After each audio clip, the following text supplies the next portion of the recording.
شکوک ہیں۔ حضور علیہ السلام نے ارشاد فرمایا لا یحل للمرأۃ ان تصوم وزوجها شاہد الا باذنہ ولا تاذن فی بیتہ الا باذنہ۔ فرمایا عورت کو یہ حق نہیں پہنچتا کہ وہ روزے رکھے جبکہ خامد گھر میں ہو۔ نفلی روزہ رکھنا اگر عورت کو ہو تو وہ خامد سے پوچھ کے رکھے گی۔ خامد کی اجازت اور اذن کے بغیر عورت روزہ بھی نہیں رکھ سکتی، چونکہ خامد کی رضا کا حاصل کرنا عورت کے لیے بہتر نفلی عبادت ہے۔ اس لیے اگر خامد راضی نہیں ہے تو روزہ نہ رکھے، راضی ہے تو رکھ لے۔ اور فرمایا حضور علیہ السلام نے دوسری بات یہ ہے کہ وہ اس کے گھر میں جس کو وہ ناپسند کرتا ہے اس کو آنے نہ دے، اذن نہ دے۔ اور ایک حدیث کے اندر یہ لفظ ہیں کہ حضور علیہ السلام نے ارشاد فرمایا کہ وہ خامند کے بستر کو روندنے نہ دے۔ یعنی خامند جس بستر پہ بیٹھتا ہے، سوتا ہے، آرام کرتا ہے، اس بستر پہ کسی کو نہ چڑھنے دے۔ اور اس پر حضرت ام حبیبہ رضی اللہ تعالی عنہا کا عمل ہمارے سامنے ہے۔ یہ ابو سفیان کی بیٹی ہیں اور حضور پر حضرت ام حبیبہ ایمان لے آتی ہیں، ان کا شوہر بھی ایمان لے آتا ہے۔ جب ہجرت حبشہ ہوئی تو یہ دونوں میاں بیوی حبشہ کی طرف ہجرت کر گئے۔ کچھ عرصہ وہاں گزرا۔ ایک دن حضرت ام حبیبہ سوئی تو خواب دیکھا ہے کہ میرے خامد کا چہرہ بدل گیا، تو سخت پریشان ہوئی۔ صبح اٹھی تو پتہ چلا کہ خامد عیسائی ہو گیا، کسی عیسائی کے پاس بیٹھنا اٹھنا تھا تو اس نے اپنا دین بدل لیا۔ تو حضرت ام حبیبہ رضی اللہ تعالیٰ عنہ الگ ہو گئی۔ کچھ عرصے کے بعد خامد بھی فوت ہو گیا۔ اب وہاں پردیش میں سارے جہان کو چھوڑ کر وہاں گھر بس آیا تھا تو وہاں وہ تنہا ہو گئی، تو سخت پریشان تھی۔ آقا کریم علیہ السلام نے حبشہ کے حکمران نجاشی کے ذریعے حضرت ام حبیبہ رضی اللہ تعالی عنہا کو پیغام نکاح بھیجا۔ نجاشی نے ایک لونڈی بھیجی کہ جا کے ام حبیبہ کو کہو کہ اللہ کے نبی تم سے نکاح کرنا چاہتے ہیں۔ اب حضرت ام حبیبہ کی زبانی اگلی کہانی سنیے۔ کہتی ہے میں گھر میں بیٹھی ہوئی تھی کہ باہر دروازے پہ دستک ہوئی۔ میں نے دروازہ کھولا تو ایک خاتون کھڑی تھی، میں نے اس کو بٹھایا تو وہ کہنے لگی میں نجاشی کی سمت سے آئی ہوں، اللہ کے محبوب صلی اللہ علیہ وسلم نے تجھے نکاح کا پیغام بھیجا ہے۔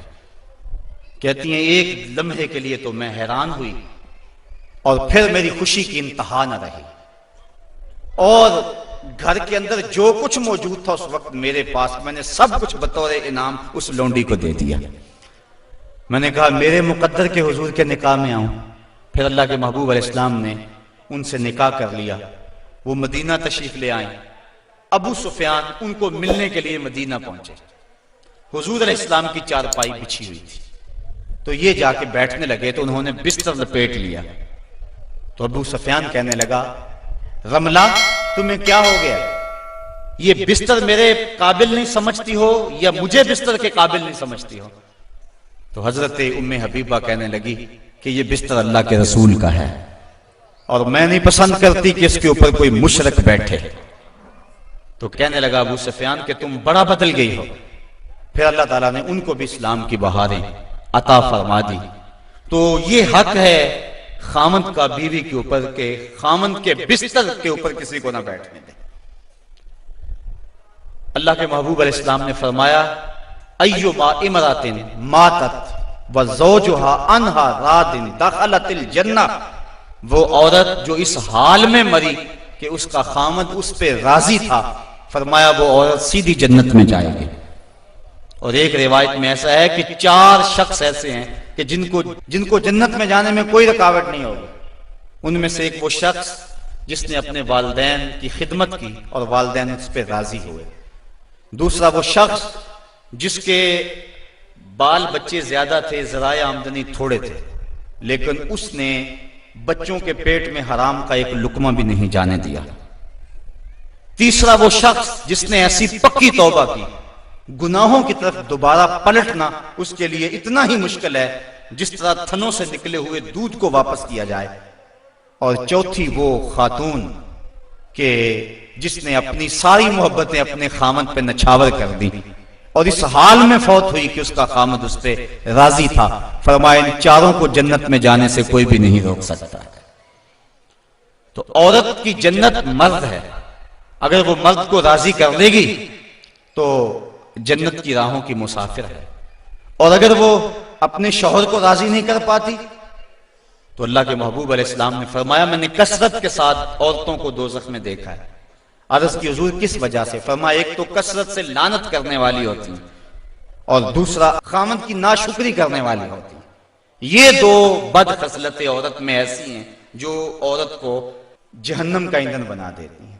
ورنہ عورت جو اپنے خامد اور شوہر کے ساتھ وفا کرتی ہے، کسی بزرگ نے کہا کہ عورت نے دو بول بولے کہ میں تیری ہوں، پھر زمانہ بدل گیا وہ نہ بدلی، اس نے وفا کی حد کر دی۔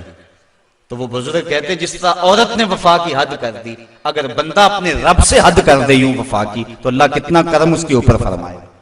اب عورت دکھ بھی سہتی ہے، تکلیفیں بھی سہتی ہے، لیکن اپنے اس قول سے نہیں پھرتی، بدلتی نہیں ہے۔ اس کی آرزو یہ ہوتی ہے اس گھر میں سرخ جوڑا پہن کے آئی تھی، سفید لباس لے کر نکلوں اس گھر سے، یہ اس کی آرزو ہوتی ہے۔ اور کسی عورت کی یہ خوش قسمتی ہے۔ تو عورت اگر اپنے خامن کو راضی رکھتی ہے تو وہ جنت کی مسافرہ ہے، لیکن اگر اپنے خامن کو ناراض کر دیتی ہے تو وہ جنت کی خوشبو بھی نہیں پائے گی۔ اس حال میں مرے کہ اس کا شوہر اس سے راضی ہو جائے۔